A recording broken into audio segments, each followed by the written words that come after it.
Додека новоизбраниот претседател Доналд Трамп се подготвува да ја преземе власта со републиканското мнозинство во двата дома на Конгресот, некои демократски гувернери сакаат да го ограничат неговото влијание врз нивните сојузни држави.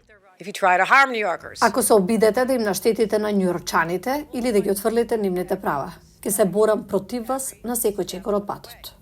Гувернерката на Њујорк, Кейти Хочел, и гувернерот на Илиноис, J.B. Прицкер, реагираа брзо. You come through me. We are calling and have called for an emergency special. Повикуваме на вонредна специјална седница на нашиот сојузен законодавен дом, цврсто фокусирана на вредностите што ги негуваме, а кои мислам дека се универзални вредности. Тоа се американски вредности.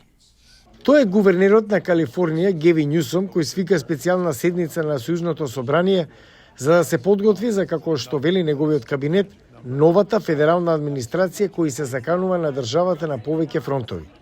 По неговата победа, Трамп објави на Truth Social дека Њусом, цитирам, се обидува да ја убие прекрасната Калифорнија. Калифорнија е во хаос. Трамп најчесто вели дека прогресивните политики на сојузната држава придонесуваат за криминал, бездомништво и неовластена имиграција.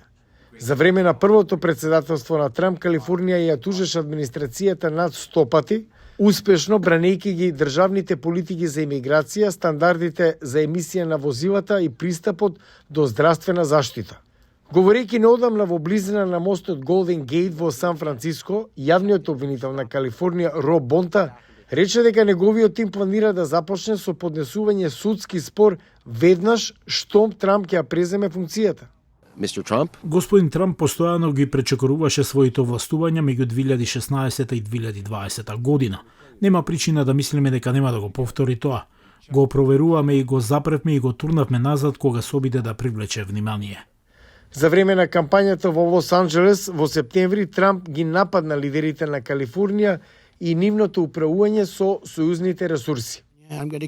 Ќе осигураме вашата безбедност, ќе ви дадам одлична граница и ќе ви дадам повеќе вода отколку што има речеси кој било друг.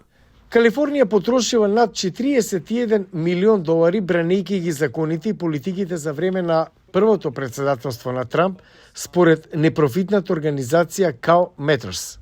Кога државните законодавци ќе се состанат во декември, демократските лидери велат дека ќе гласаат за итно финансирање за да ја блокираат администрацијата на Трамп од депортирање мигранти, ограничување на репродуктивните и граѓански права и враќање на еколошките регулативи во најнаселената американска држава.